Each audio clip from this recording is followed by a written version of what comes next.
बुला लो सबको।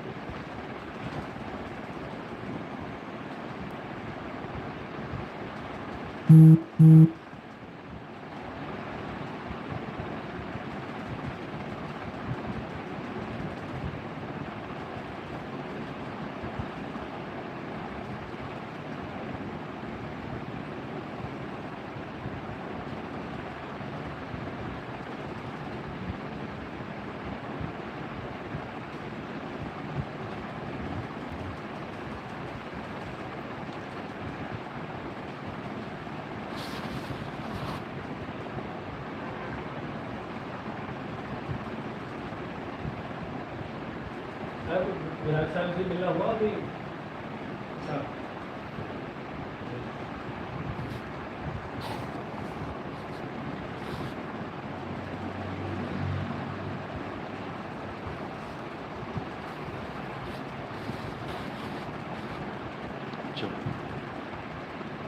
बोलिए परमपिता परमात्मा की, सदगुरु बंदी छोड़ कबीर साहिब की, सभी संतों की, सभी भक्तों की, आज के आनंद की, सकल हंस को बंदगी, साहेब बंदगी। तो आज जलंधर में परमपिता परमात्मा के मूल ज्ञान का प्रचार होने जा रहा है। मालिक की अपार कृपा होती है जब किसी भी घर में कहीं पर भी ये मूल ज्ञान का सत्संग चलता है, क्योंकि जन्मों जन्मों से जिस चीज़ को हम पाना चाहते हैं वो केवल और केवल इसी मूल ज्ञान के द्वारा प्राप्त होगी। इसके अलावा जितना भी दुनिया में ज्ञान है वो एक मदद तो कर सकता है आपकी जीवन में, धार्मिक रहने में या परमात्मा के ऊपर विश्वास बना रहे, इसलिए तो वो जो ज्ञान है हम उसको अपना सकते हैं। लेकिन कोई कहे कि उसी ज्ञान से मुक्ति मिल जाएगी, उसी ज्ञान से परमात्मा मिल जाएगा, तो ऐसा संभव नहीं है। उस ज्ञान को पवित्र ज्ञान बोला जाता है, जिससे हम अपने जीवन में पवित्र आत्मा बनते हैं, पवित्र हमारा आचरण हो जाता है। चाहे हम मंदिर जाएं, मस्जिद जाएं, गुरुद्वारे जाएं, चर्च जाएं, अगर हम पूरे ध्यान से, पूरी भक्ति से, पूरी ईमानदारी से उसको भी करते हैं जो हमें मंदिरों में बताया जा रहा है, मस्जिद में या गुरुद्वारे में बताया जा रहा है, फिर भी हमारे अंतर्मन के भाव बदल जाते हैं। हम एक अच्छा जीवन जीने के लिए निकल पड़ते हैं, सात्विक विचार आ जाते हैं, लोगों की मदद करना, झूठ नहीं बोलना, गलत काम नहीं करना, इससे हमारा जीवन अच्छा हो जाता है। हम पुण्य कर्मी जीव की कैटेगरी में आ जाते हैं। इससे हमें एक फ़ायदा होता है कि अगर हमारा जो हमारे कर्म हैं जिससे हमें सुख और दुख मिलता है वो हमारे सुधर जाते हैं, हमें दुख कम भोगना पड़ता है और हमारे जीवन में सुख ज़्यादा आ जाता है। इससे ज़्यादा ये हमारी और कोई मदद नहीं कर सकता। जो असली ज्ञान है, जो आत्मा का ज्ञान है, वो अलग ज्ञान है। उसमें किसी मंदिर, मस्जिद, गुरुद्वारे, चर्च की ज़रूरत ही नहीं पड़ती, क्योंकि एक समय ऐसा भी था जब इस दुनिया में कोई मंदिर नहीं था, मस्जिद नहीं था, चर्च नहीं थी, गुरुद्वारा नहीं था, फिर भी इंसान था। तो अगर इन्हीं से मुक्ति मिलेगी, इसी से पूजा पाठ होगा, तो उस वक्त भगवान ने कोई मंदिर, मस्जिद, गुरुद्वारा क्यों नहीं बनाया? क्यों इसको इंसानों को ही ज़रूरत पड़ी बनाने की? भगवान अगर चाहता था कि हम उसकी भक्ति करें, खुदा अगर चाहता था कि हम उसकी इबादत करें, गॉड अगर चाहता था कि हम उसकी प्रेयर करें चर्च में जाके, तो गॉड के द्वारा कोई चर्च निर्मित क्यों नहीं है? तो अल्लाह ने कोई मस्जिद क्यों नहीं बनाई? तो भगवान ने कोई मंदिर क्यों नहीं बनाया? क्यों ये सारा काम इंसान के ऊपर छोड़ दिया गया? इसको समझना पड़ेगा। इंसान ने जब से होश संभाला है तब से ही वो इस सवाल को लेके हमेशा परेशान रहा है कि आखिर में आ कहाँ से गया इस दुनिया में। आप लोगों ने भी कभी ना कभी बचपन में या कभी ना कभी एक बार ज़रूर सोचा होगा, ये किस दुनिया में आ गए हम?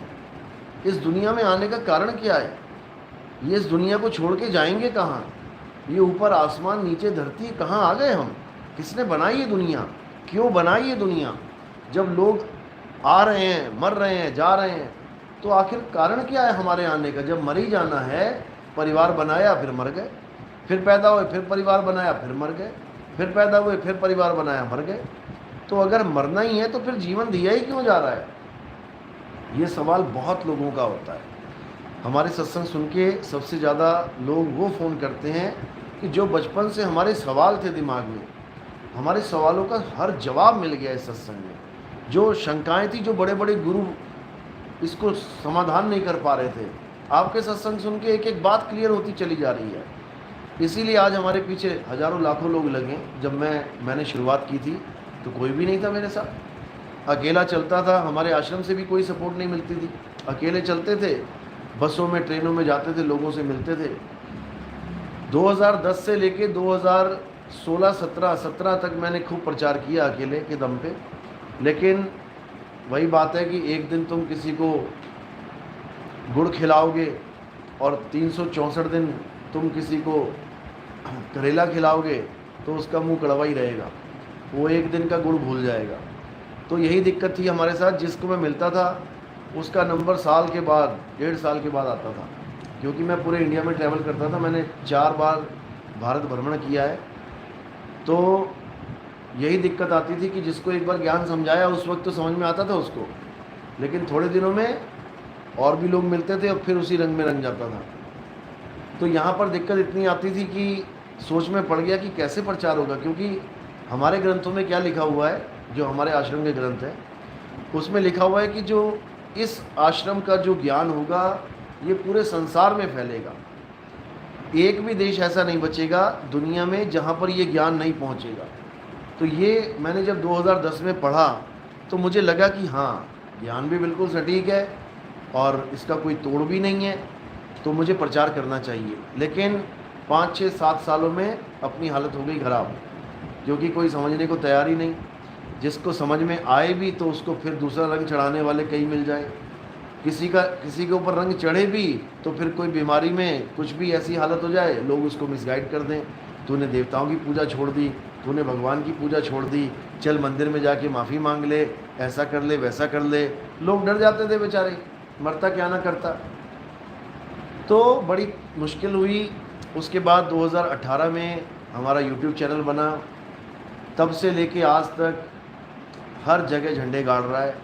ऐसा कोई पंथ नहीं है भारत में जो हमसे जुड़े नहीं हैं, ऐसा कोई धर्म नहीं है जो हमसे जुड़े नहीं हैं।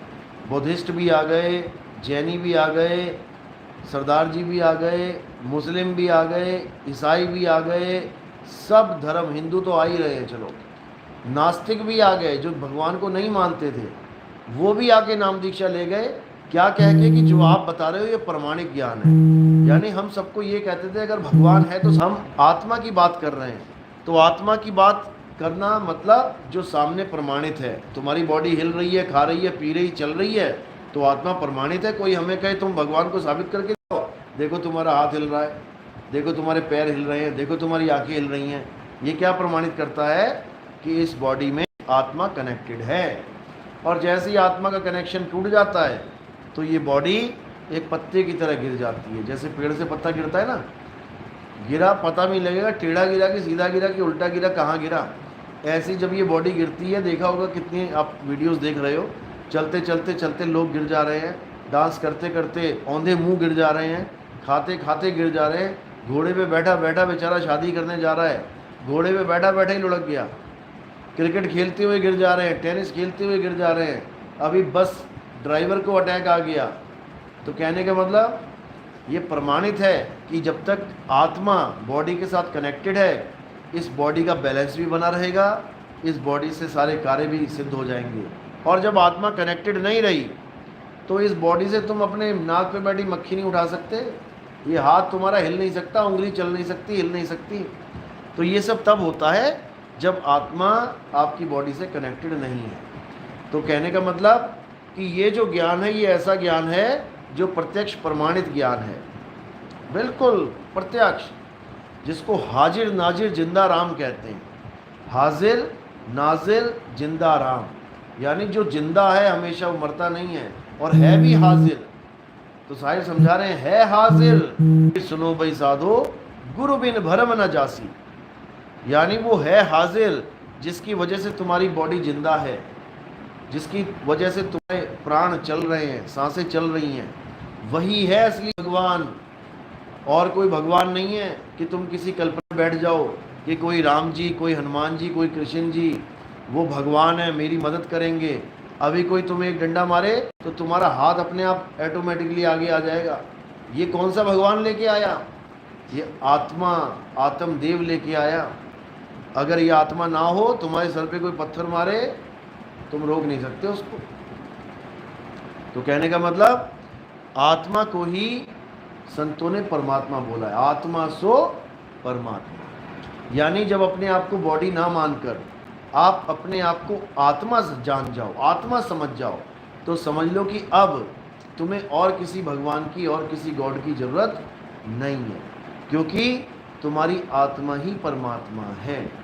लेकिन इस आत्मा को जानने के लिए क्या करना पड़ेगा? ये मंदिर, मस्जिद, गुरुद्वारे जाने की जरूरत नहीं पड़ेगी। इस आत्मा को जानने के लिए तुम्हें एक ऐसे गुरु की शरण में जाना पड़ेगा जिसने आत्मा का भेद जान लिया है, जिसने आत्मा का ज्ञान समझ लिया है, जिसको आत्मा की कृपा हुई, आत्म अनुभव हुआ। वही तुम्हें तुम्हारी आत्मा का अनुभव बता सकता है कि कैसा है, क्या है, क्योंकि इसके अलावा और कोई ऑप्शन नहीं है। इसके अलावा कोई भी ऑप्शन नहीं है। इसीलिए गीता में बिल्कुल स्पष्ट बोल दिया गया कि हे अर्जुन, अगर तुम इस सत्य को जानना चाहते हो जो सारे विश्व को ताकत दे रहा है, कौन है? आत्मा। हिंदुओं को भी, मुसलमानों को भी, सिख को भी, ईसाई को भी। अभी दो पहलवान लड़ेंगे अलग अलग धर्म के, दोनों को आत्मा ताकत दे रहा है, ऐसा नहीं कि नहीं दे रहा है। तो वो सबको ताकत देता है, लेकिन जितना वाट का बलब होता है उतना ही कार्य कर पाता है। कई लोग कहें कि एक तगड़े आदमी को भी आत्मा ताकत दे रही है, मरियल आदमी को भी ताकत दे रही है, तो आत्मा तो बराबर है दोनों की, पावर भी सेम है दोनों की। तो मरियल वाला क्यों नहीं जीत पा रहा है? ताकतवर वाला क्यों जीत रहा है? भारी वाला क्यों जीत रहा है? जैसे करंट की तार है, पूरे घर में एक ही तार घूम रही है ना, लेकिन तुम 0 वाट का बल्ब और 1000 वाट का बल्ब दोनों उसी तार से चला रहे हो ना, तो 0 वाट का बल्ब कम ताकत का है, कम पावर का है, और 1000 वाला बल्ब, वाट का बल्ब ज़्यादा पावर का है। तो यहाँ पर शरीर की कार्य क्षमता कार्य कर रही है, आत्मा तो उतना ही दे रहा है सबको। आत्मा ने कृष्ण जी को भी उतना ही ताकत दे रखा है और कंस को भी उतनी ताकत दे रखी है। आत्मा कभी पक्षपात करती ही नहीं। आत्मा सब शरीरों को बराबर ताकत देती है, लेकिन ये तुम्हारे शरीर पे निर्भर करता है कि वो किस प्रकार का कार्य कर रहा है। उस आत्मा से ताकत लेके कसाई उस आत्मा से ताकत लेके बकरे काट रहा है, कोई गरीबों की मदद करने वाला उस आत्मा की ताकत लेके गरीबों की मदद कर रहा है, कोई बुजुर्गों का सेवा करने वाला आत्मा की ताकत लेके उनकी सेवा कर रहा है, कोई चोर डाकू आत्मा की ताकत लेके चोरी और डाका डाल रहा है। तो हर प्रकार का जीव यहाँ पर हर प्रकार का कार्य केवल आत्मा की ताकत से कर रहा है। तो आत्मा अगर ताकत ना दे तो इस दुनिया में पत्ता ना हिल पाए। कहते हैं भगवान की मर्जी से पत्ता नहीं हिलता, असल में आत्मा की मर्जी के बिना ये शरीर नहीं हिलता। तो आत्मा है तो सब कुछ चलता रहेगा, आत्मा नहीं है तो सब कुछ अटक जाएगा, अच्छा खासा परिवार अधूरा हो जाएगा। तो जितना भी प्रेम तुम्हें मिल रहा है इस परिवार में, माँ बाप से, भाई बहन से, केवल आत्मा की वजह से। तुम्हारी बॉडी में आत्मा कनेक्टेड है तो सब तुम्हें प्यार कर रहे हैं, खिला रहे हैं, पिला रहे हैं, सोने के लिए बेड दे रहे हैं, पिलो दे रहे हैं। और जैसे ही आत्मा ने शरीर को छोड़ दिया, अब कोई प्यार व्यार नहीं, सब खत्म। उठाओ और इसको जला दो।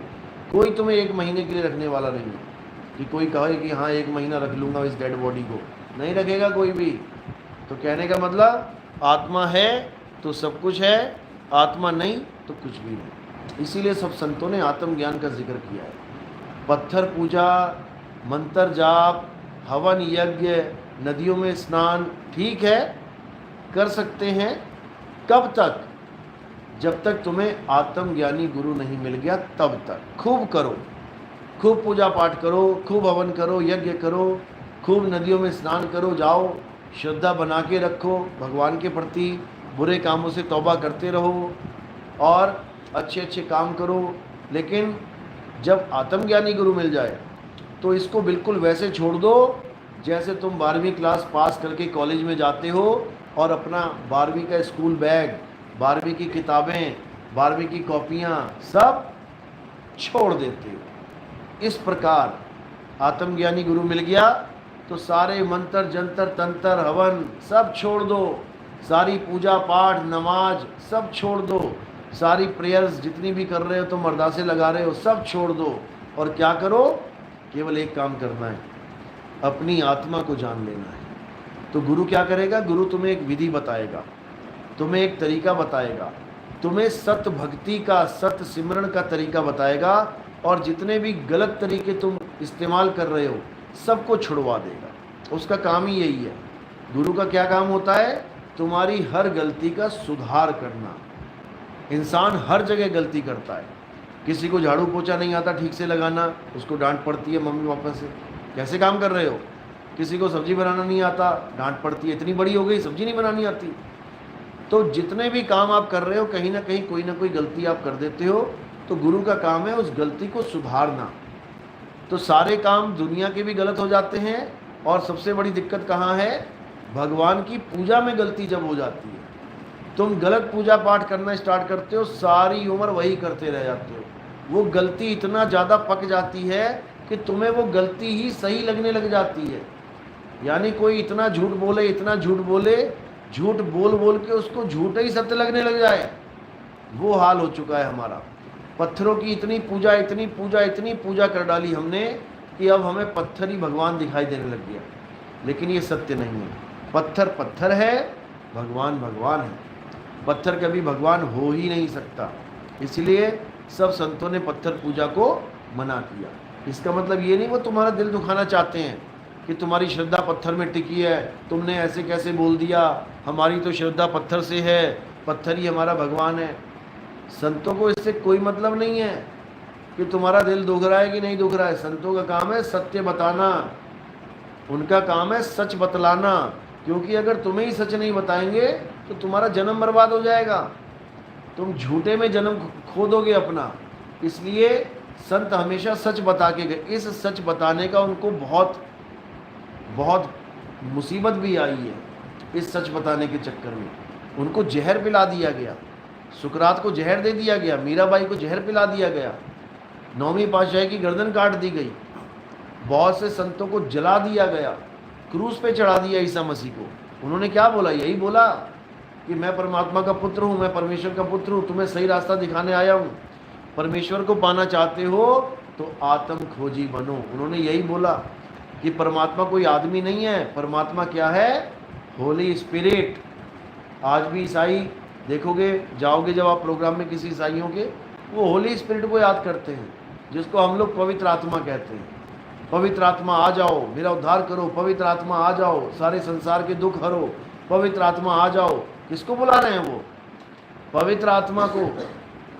और हिंदू धर्म क्या कह रहा है, वो भी यही कह रहा है कि आत्मा ही सर्वोपरि है, आत्मा को कोई शस्त्र काट नहीं सकता, अग्नि जला नहीं सकती, वायु सुखा नहीं सकती, जल भिगो नहीं सकता। तो ईसाइयों का और हिंदुओं का पवित्र आत्मा एक ही है। अब मुसलमान क्या कह रहे हैं, मुसलमान कह रहे हैं अल्लाह हक, अल्लाह अल हक, यानी परमात्मा ही सत्य है। सत्य मतलब आत्मदेव अविनाशी।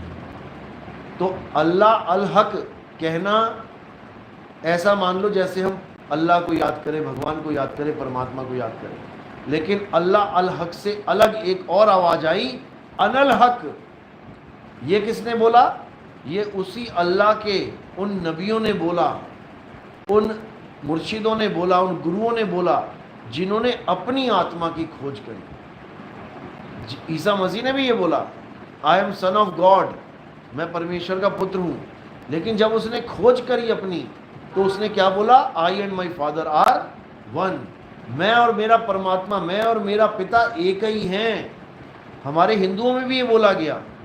पहले तो ब्रह्म की खोज की गई, गुरु के पास गए, गुरु जी मुझे ब्रह्म की प्राप्ति करवा दो, मैं ब्रह्म को जानना चाहता हूँ। और जब गुरु ने दीक्षा दी और ब्रह्म को प्राप्त किया तो क्या बोले, अहम ब्रह्मस्मि, मैं ही ब्रह्म हूँ। यानी जब तक तुम ये नहीं जान पाते कि खुदा क्या है, तब तक तुम एक इमेजिनेशन में खुदा को रखते हो, एक कल्पना में भगवान को रखते हो कि भगवान होंगे। हाँ, भगवान कुछ ना कुछ होंगे। लेकिन जिस दिन तुम्हें गुरु मिल जाता है और तुम्हें वो गुरु ज्ञान समझा के तुम्हारी आत्मा का, तुम्हें आत्मा का साधना करने का रास्ता बता देता है। और जब तुम उस पथ पे चलते हो और तुम्हें जब प्राप्ति होती है तो तुम क्या बोलोगे कि मैं ही आत्मा हूं, मैं ही ब्रह्म हूं, मैं ही शिव हूं। शिव के लिए बोला शिवोहम शिवोहम, मैं ही शिव हूं। शिव का मतलब भोले शंकर मत समझ लेना। शिव का मतलब जब शव रूपी शरीर में ई रूपी ईश्वर का वास हो उसको शिव कहते हैं। यानी ई से आत्मा, ई से ईश्वर कहाँ पे विराजमान है? शव में, यानी शरीर में, तो वही शिव कहलाती है। तो जिसने भी अपनी आत्मा को जाना उसने अपनी आत्मा को ही परमात्मा बोला। अनल हक का मतलब है मैं ही खुदा हूं। अब मुसलमान इसके ऊपर बड़ी ऑब्जेक्शन उठाते हैं। जितने भी ये कामिल, ये जितने भी डिग्रियां लेके बैठे हुए हैं, कामिल फाजिल कहते हैं इनको, ये सब अनल हक के ऊपर इतनी ऑब्जेक्शन उठाते हैं कि पूछो मत। जबकि ये वर्डिंग है किनकी? ये सूफी संत फकीरों की है, जो अल्लाह के नाम पे निछावर हो गए, सारी उम्र अल्लाह अल्लाह करते रहे। जब उन्होंने उसको प्राप्त किया तो उन्होंने क्या कहा कि अनल हक, मैं ही खुदा हूं। मैं कौन से खुदा को मान बैठा था? यानी मैं ही खुदा हूं, बस मैं अपने आप को जान नहीं पा रहा हूं। यही कृष्ण जी ने बोला है कि जो इंसान अपनी आत्मा को जान लेता है वो परमात्मा को जान लेता है, क्योंकि आत्मा और परमात्मा में कोई भेद नहीं है। संत नामदेव जी ने ये बोला, रविदास जी ने ये बोला, सबने यही बोला। तो ही मोही, मोही तो ही अंतर कैसा, कि जब तक मैंने खुद को नहीं जाना तब तक मेरे लिए भगवान एक अलग वस्तु थी कि कुछ है भगवान, काश वो मुझे मिल जाए, काश मैं भगवान को पालूं, काश मुझे खुदा मिल जाए, काश मैं अल्लाह को पालूं।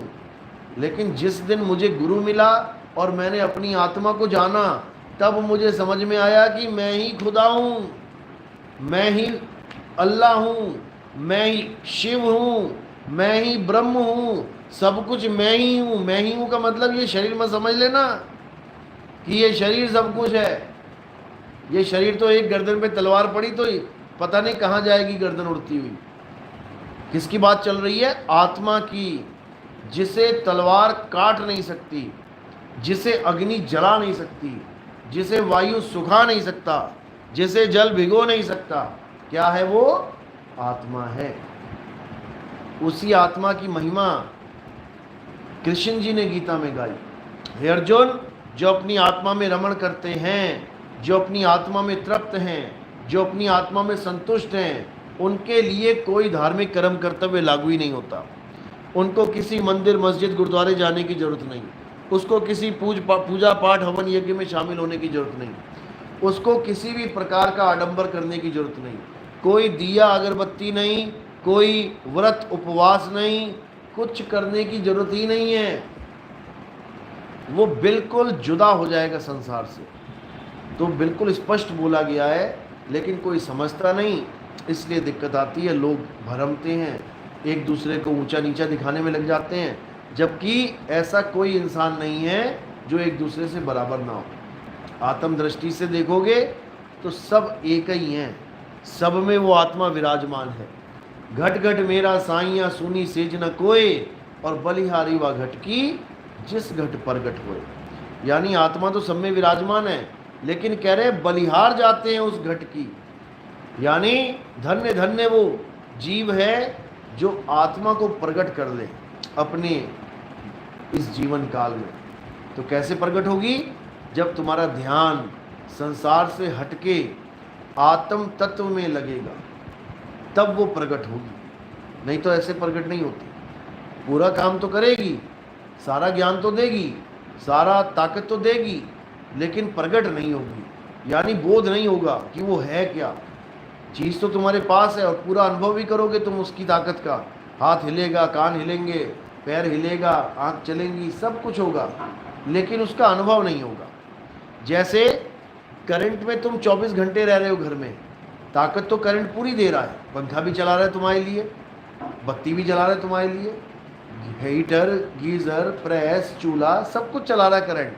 तुम 24 घंटे करंट में रह रहे हो, लेकिन तुम्हें कभी जीवन में करंट लगा नहीं, तो तुम इस दुनिया में कैसे चले जाओगे? बिना करंट के अनुभव प्राप्त किए। यानी रहे तो करंट में, यूज तो पूरा किया उसको, लेकिन उसको आप उसका भेद नहीं जान पाओ, उसका कभी अनुभव ज्ञान नहीं हो पाएगा।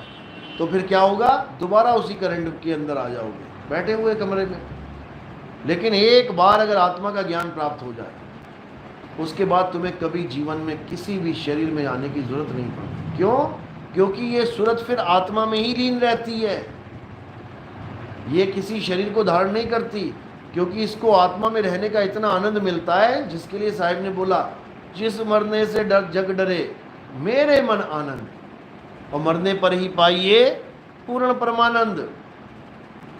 यानी जैसे तुम अभी शरीर में रहते हो, रोम रोम में रमे हुए हो तुम, तुम्हारे हाथ को कहीं भी छू लें, पैर को कहीं से भी छू लें, तुम्हें एकदम आभास हो जाता है। क्यों? तुम्हारा ध्यान रोम रोम में बसा हुआ है, रोम रोम में, समझ लो। इसीलिए परमात्मा से दूर है। क्यों? क्योंकि तुम्हारा सारा ध्यान इस काया रूपी संसार में उलझ गया। अरे सुरत फंसी संसार में, तार से पड़ गई दूर, असुरत बांध स्थिर करो, आठों पहर हुजूर। यानी असली भक्ति क्या है? आठों पहर, यानी 24 आवर्स आपने क्या करना है? केवल और केवल अपनी आत्मा में रमण करने की कोशिश करनी है, और कुछ नहीं करना। बस अपनी आत्मा में टिकने की बात करो, 24 घंटे टिको, तो धीरे धीरे धीरे भक्ति बढ़ेगी। धीरे धीरे आपका जो आत्मा का स्थान है वहाँ पे सूरत टिकने लगेगी। धीरे धीरे धीरे संसार से डिटैचमेंट होने लग जाएगी। संसार में रहना पसंद नहीं आएगा, संसार में रहना बोझ लगने लग जाएगा, घर वालों से बात करने का मन नहीं करेगा, संसार में बिल्कुल अलग रहने का मन करेगा। तब समझ जाना कि अब प्रोग्रेस होना शुरू हो गई। लेकिन तुम्हें घर बार छोड़ने की ज़रूरत नहीं है, घर में ही रहोगे, लेकिन बिल्कुल जुदा रहोगे। जैसे कमल का फूल कीचड़ में रहता है, लेकिन कीचड़ लगने नहीं देता अपने पत्तों पे। तो इसलिए बिल्कुल इत्मीनान से वो काम करते जाओ जो गुरु ने भेद बता दिया है। आज नहीं तो कल, कल नहीं तो परसों, परसों नहीं तो नरसों, वो चीज़ मिल के रहेगी। ऐसा नहीं हो सकता कि नहीं मिले, लेकिन तब जब आप लगातार उस क्रिया को, उस अभ्यास को करते रहे तब। चलो, तो आज का सत्संग यही समाप्त करते हैं, और परमात्मा से दुआ करते हैं कि जितने भी जीव हैं जो मालिक को पाना चाहते हैं, परमात्मा उन पे कृपा करे। कम से कम मृत्यु से पहले एक अनुभव तो जरूर दे दे, चाहे 1 सेकंड का क्यों ना हो, ताकि आपको समझ में आए कि वो मालिक है क्या। अगर 1 सेकंड का भी अनुभव आपको मिल गया तो समझ जाओ कि आपकी किस्मत ऐसी है जैसी देवी देवताओं की भी नहीं है। वो भी तरसते हैं इस अनुभव को प्राप्त करने के लिए, क्योंकि वो अनुभव केवल और केवल इस इंसान चोले में हो सकता है, इसके अलावा और कोई चोला नहीं है। तो क्या बोल रहे हैं? इस देही को सिमरे देव, सो देही कर हर की सेव। यानी देवी देवता भी तरसते हैं कि हे प्रभु, एक बार हमें इंसान बना दो, ताकि हम भी कोई गुरु धारण करें और हमें मुक्ति प्राप्त हो। देखो, राम जी और कृष्ण जी दोनों आए इंसान बन के, गुरु भी धारण किया, लेकिन जो अनुभव ज्ञान है वो मिलना बहुत बहुत बहुत कठिन है। इसीलिए हम हमेशा यही कहते हैं कि भाई ठीक है, तुम मंदिर जाते हो, मस्जिद जाते हो, गुरुद्वारे जाते रहो, कोई बात नहीं, लेकिन जब आत्मज्ञानी गुरु आ गया तुम्हारे जीवन में, फिर पलट के पीछे मत देखो, क्योंकि इतने साल कर लिया, अभी कुछ नहीं मिला तो और क्या मिलेगा, कब मिलेगा। तो इसलिए आत्मा को जानो, आत्मा ही सत्य है। हर ग्रंथ में, हर धर्म में आत्मा की ही महिमा है, बस नाम अलग अलग रख दिए हैं, केवल नाम अलग रख दिए हैं। इसलिए इंसान चक्कर में पड़े हैं कि सत्य क्या है, झूठ क्या है, लेकिन सत्य केवल एक है, और वो है आत्म तत्व। उसी तत्व को लखाने वाले को तत्वदर्शी संत कहते हैं। चलो, तो आज का सत्संग यहीं समाप्त करते हैं। बोलिए परमपिता परमात्मा की, सदगुरु बंदी छोड़ कबीर साहिब की, सभी संतों की, सभी भक्तों की, आज के आनंद की, सकल हंस को बंदगी, साहेब बंदगी। सतनाम सतनाम। तो कल का प्रोग्राम जलंधर में सुबह 9 से 11, और अमृतसर में 2 से 4, तो 2 बजे पहुंचने की कोशिश करो।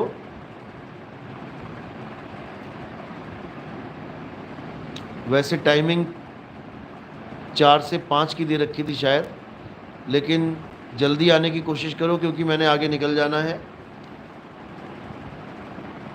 तो 2-3 बजे तक भी सारे आ जाएंगे तब भी अच्छा रहेगा। साई बंदगी सतनाम। 3 बजे तक सब पहुंचो जितने भी आना चाहते हैं अमृतसर में। साई बंदगी सतनाम।